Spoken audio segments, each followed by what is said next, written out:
الحمدللہ رب العالمین والعاقبۃ للمتقین والصلاة والسلام علی خاتم الانبیاء والمرسلین نبینا محمد وعلی آلہ وصحبہ ومن تبعہم الی یوم الدین، اما بعد۔ گزشتہ نشست میں اردو کتب فتاویٰ کے عنوان سے چند کتابوں کا مختصر تعارف گزرا۔ اسی سلسلے کو آگے بڑھاتے ہوئے 19ویں نمبر پہ فتاویٰ دارالعلوم زکریہ۔ دارالعلوم دیوبند کی شاخوں میں سے ایک شاخ جنوبی افریقہ میں قائم دارالعلوم زکریہ بھی ہے۔ عوام الناس کی ضرورت کو مد نظر رکھتے ہوئے دارالعلوم زکریہ میں دارالافتاء قائم کیا گیا، جہاں سے ہزاروں کی تعداد میں عوام الناس کی رہنمائی کے لیے فتاویٰ جاری ہوئے۔ فتاویٰ دارالعلوم زکریہ اسی ادارے سے جاری ہونے والے فتاویٰ کا مجموعہ ہے جو مفتی رضا الحق صاحب مدظلہ کے افادات پر مشتمل ہے۔ حضرت مفتی صاحب گزشتہ 25 سال سے دارالعلوم زکریہ میں فتاویٰ نویسی میں مشغول ہیں۔ اس سے قبل آپ جامعہ بنور ٹاؤن کراچی کے دارالافتاء کے ساتھ وابستہ تھے۔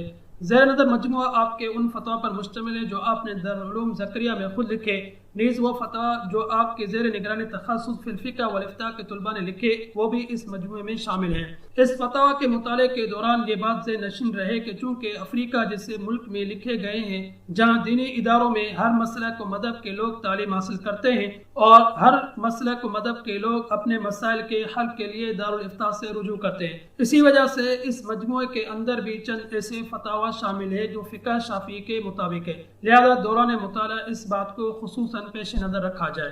20ویں نمبر پہ کتاب الفتاویٰ۔ مولانا خالد سیف اللہ رحمانی صاحب کا شمار دور حاضر کے جامع الاوصاف اور جید علماء کرام میں ہوتا ہے۔ اللہ تعالیٰ نے آپ کو بہترین خداداد صلاحیتوں سے نوازا ہے، خصوصاً تحریر تو آپ کا طرہ امتیاز ہے، جس کا منہ بولتا ثبوت آپ کی وہ تصانیف ہے جو زیور طباعت سے آراستہ ہو کر منظر عام پر آ چکی ہیں۔ تصنیف و تالیف کے علاوہ آپ ہندوستان کے مشہور اخبار مصنف میں کالم نگاری بھی کرتے ہیں اور اسی اخبار کے جمعہ ایڈیشن مینارہ نور میں آپ کے شرعی مسائل کے عنوان سے لوگوں کے دینی مسائل کا حل اور جوابات بھی تحریر کرتے ہیں۔ حضرت مولانا رحمانی صاحب نے مختلف اداروں میں رہ کر فتاویٰ نویسی کی خدمات سر انجام دی، جن میں جامعہ رحمانی، امارت شرعیہ پلواری پٹنہ، دارالعلوم سبیل السلام جیسے مایہ ناز ادارے شامل ہیں۔ پیش نظر مجموعہ جو 6 جلدوں پر مشتمل ہے، اس میں 5 طرح کے فتاویٰ شامل ہیں۔ وہ فتاویٰ جو امارت ملت اسلامیہ آندھرا پردیش سے دیے گئے، معہد العالی الاسلامی حیدرآباد کے دارالافتاء سے جاری ہونے والے فتاویٰ۔ تیسرے نمبر پہ وہ استفتاء جو حضرت مولانا کے پاس شخصی طور پر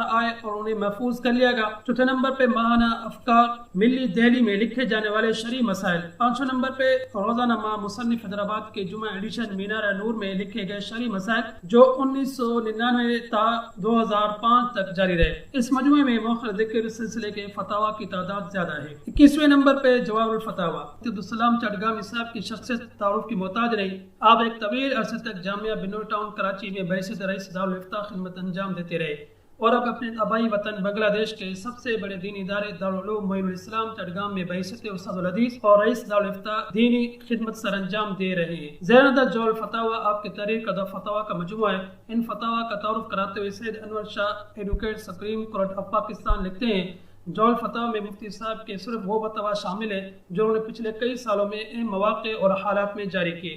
ان فتاویٰ کی افادیت اور اہمیت اس سب سے اور بھی زیادہ ہے کہ اس میں شبہات اور اعتراضات و مسائل کو بڑی خوبی اور صلت کے ساتھ زیر بحث لایا گیا ہے جو مغرب زدہ اسکالرز کی جانب سے موجودہ دور میں اٹھائے گئے، خاص طور پر انسانی اعضاء کی پیوند کاری، عورت کی شہادت، رجم، ٹیسٹ ٹیوب بیبی کی شرعی حیثیت، مجلس واحدہ میں 3 طلاق کے رجم کی سزا اور اس کا انکار، زکوٰۃ کے مسائل میں بے شمار نئے قسم کے اعتراضات اور ان کے جوابات اور جھینگا کی حلت و حرمت وغیرہ وغیرہ۔ فتاویٰ کا یہ مجموعہ 4 جلدوں پر مشتمل ہے جس کی ترتیب کے فرائض مفتی انعام الحق صاحب نے سر انجام دیے ہیں۔ آج کی نشست کو یہیں پہ ختم کرتے، وآخر دعوانا ان الحمدللہ رب العالمین۔